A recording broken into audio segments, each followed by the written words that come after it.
This is the Talking Mac Podcast, episode number 35. What a mobile mess. Search Talking Mac Podcast in Apple iTunes to subscribe to us and listen to the full episode in iTunes. And don't forget to email us technofightmedia@yahoo.com.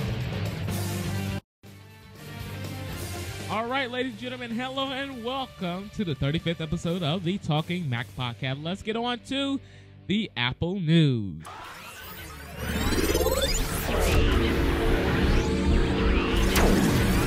If you have an Apple Developer Center account, a paid subscription to that, you can have access to iPhone OS 2.1 and the SDK 2.1 right now.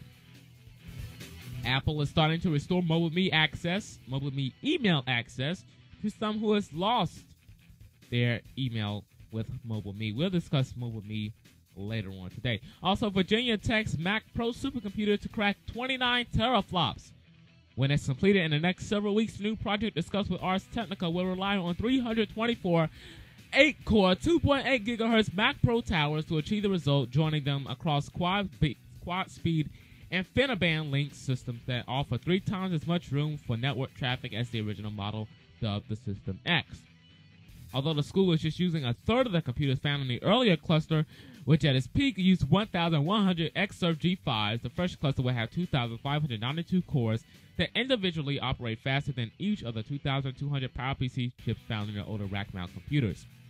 The old system that at its peak processed 12.25 teraflops and itself eclipsed the original System X based on 1,100 PowerMac G5. The performance of the new Xeon-based clusters at its theoretical peak at 29 teraflops will be enough to take the cake in 65th place. So to be enough to be in the 65th place on the top 500 supercomputer charts.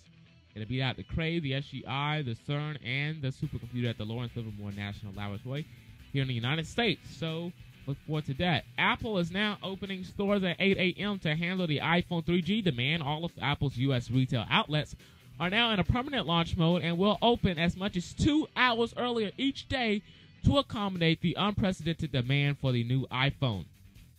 The iPhone 3G. Also, at least at some locations, they are now giving customers rain checks for the days the iPhone 3G is in stock. This has been this week's Apple News. All right, let's talk about some MobileMe, or as Mr. David Polk of the New York Times called it, mobile mess.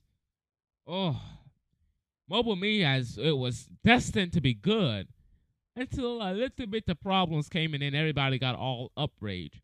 They promised a lot of stuff that they haven't been able to deliver. When I say they, I'm talking about Apple. Promised a lot of stuff that they haven't just been able to deliver. So Pogue and Macro chimed in on MobileMe. David Pogue, the New York Times tech columnist, posted his review of the MobileMe last week.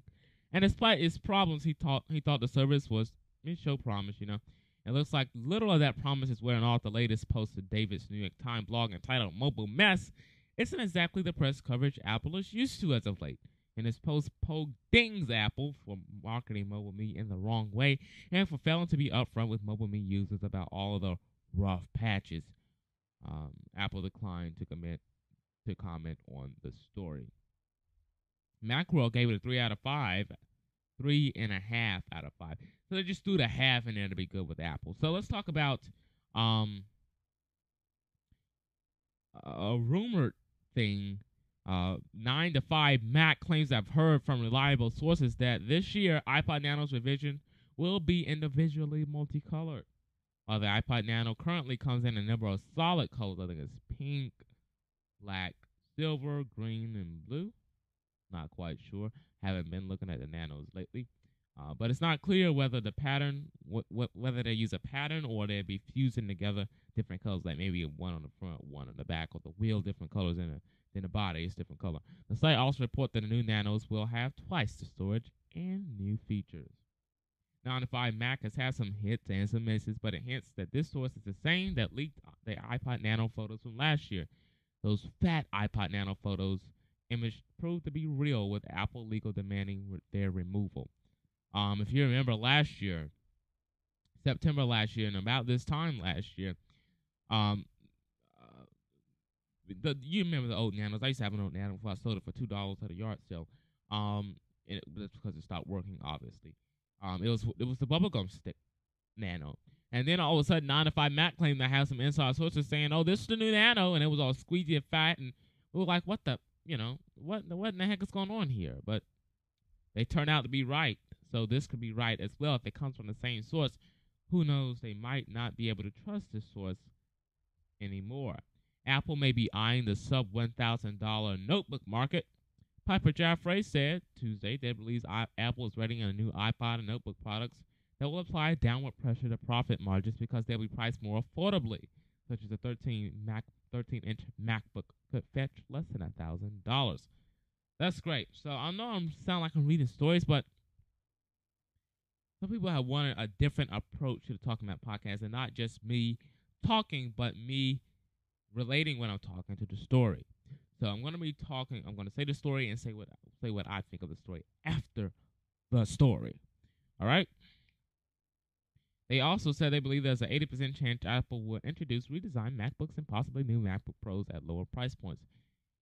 He said specifically, Apple may re-enter the $999 price market for the MacBook, or test the $1,799 price point for the MacBook Pro, the beginning level 15-inch MacBook Pro. He said also he expects slightly redesigned iPods that will include lower cost touch-based iPods as well. Okay, let me comment first off on a 13-inch MacBook going less than $100. Heck, yes.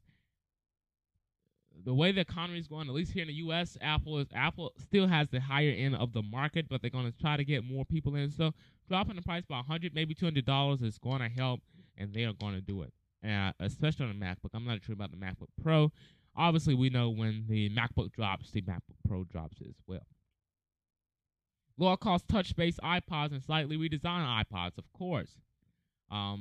People have been saying iPod Touch Nano or iPod Nano based with a touch interface on it. Who knows? I don't know what they're developing, but I just can't see, as small as the iPod Nano is, having a touch screen on it, because your finger will probably take up 1/3 of the screen space. Apple plans mystery product transition before September's end. During his quarterly financial results, Apple's chief financial officer Peter Oppenheimer revealed that the company will make a key product transition that cuts back on its profit margins to help shut out rivals. A frequent point of discussion during the hour-long mystery transition, Apple will drop gross margins from 34.8% to just about 31.5% during the July to September window in which the update will take place. And we know, ultimately settling about 30% of Apple's fiscal 2009. So he said it right there. Oppenheimer is deliberately short on details, not wanting to pre-announce the product or allude to its nature, but explains that the cost will be a driving factor. The new unnamed product will continue to have technologies and features that others cannot match, according to CFO Peter Oppenheimer for Apple. So let's talk about something that could change. A new redesigned Mac Mini, updated MacBooks, a multi-touch Mac tablet. Thanks for listening to this episode of the Talking Mac Podcast. But the podcast is far from over. YouTube just has a 10-minute limit and we can't fit it all in. But if you want to hear the whole podcast, go to our website, www.talkingmac.tk. And also if you use Apple iTunes, just search us in the iTunes store, Talking Mac Podcast. Have questions, comments, concerns, suggestions, email them to us, technifymedia@yahoo.com. technifymedia@yahoo.com. Thanks for listening. We'll see you next time. Bye, everybody. The proceeding has been a Technify Media Networks production.